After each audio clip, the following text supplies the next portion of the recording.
gamitin ko ang aking isang pagka-vlogger.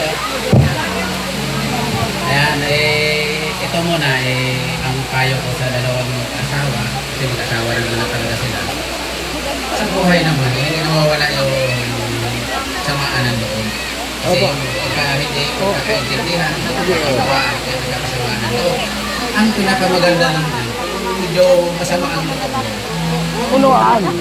Dagdagan yung isa. Ikaw, masama ang loob mo. Ikaw mo dagdagan, sasama ang loob mo. At least, ano yung suyupin. Hindi madalas sa agwatan mo na. Pagdaanin sa init na para medyo ayos ang sasama. Yung mga ang gusto ko, kasi ito naman, karanasan ko naman talaga to bago kami ni Mrs. na asawa. Ang nakikita ko kasi sa mga pamilya, mga may pamilya, ang pinakamabuti, yung huwag nang gayahin, yung nakikita nyo, sa tingin nyo, mali. Yun lang naman ang ano doon. Kasi kung nakikita nyo mali yun, yun ang huwag nyo gayahin. Kung alin yung pamilya na nakikita nyo na mas maganda yung pagtaguyod niya sa kanyang pamilya, yun ang gayahin nyo. Kasi doon talaga uunan ka. At hindi kayo mag-aaway. Kasi ang sinusunod nyo, yung mga nakikita nyo, mga magagandang bagay, magagandang pagsasama, yun ang pinakamaganda. Ayun lang ang lang. At saka, magpapasalamat na rin ako sa mga lahat ng tumulong. Yung mga lahat ng tumulong dito sa paggawa ng Ramada, yung sa aking pinakadagis na Ensan Nini, yan, Talad. Biro mo, yung yung sa pagkahoy lang ng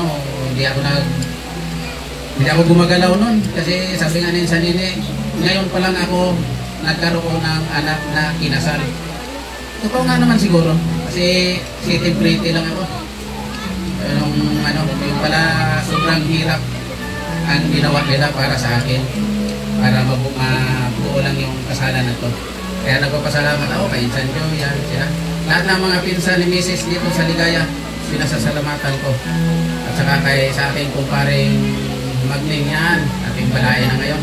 Sa kanilang mag-asawa, maraming salamat sa inyo sa mainit na pagtanggap nyo sa amin dito. At sa kapitan, kahit hindi man sila pumunta dito, ako nagpapasalamat sa kanila at pinagbigyan nila yung ganitong okasyon. Yan, maraming salamat. At sa lahat ng mga kagawad at mga tanod ng Barangay Ligaya, yan, maraming salamat sa inyo. At saka yung isa pa, yung si Nunoy Aki, yan, nagpapasalamat ako kahit hindi sa tulong ni Nunoy Aki, mahirapan talaga kami kung saan kami magluluto. Kaya maraming salamat. Bahay pala niya yung natanim? Bilib ako sa'yo, Nunoy. Yan. Yan. Salamat din sa aming butihing MC. Napakagaling na MC. Yan. Maraming salamat sa'yo. Yan ako. Katropa Dante po. Sa Facebook. Yan. Sa YouTube. Yan.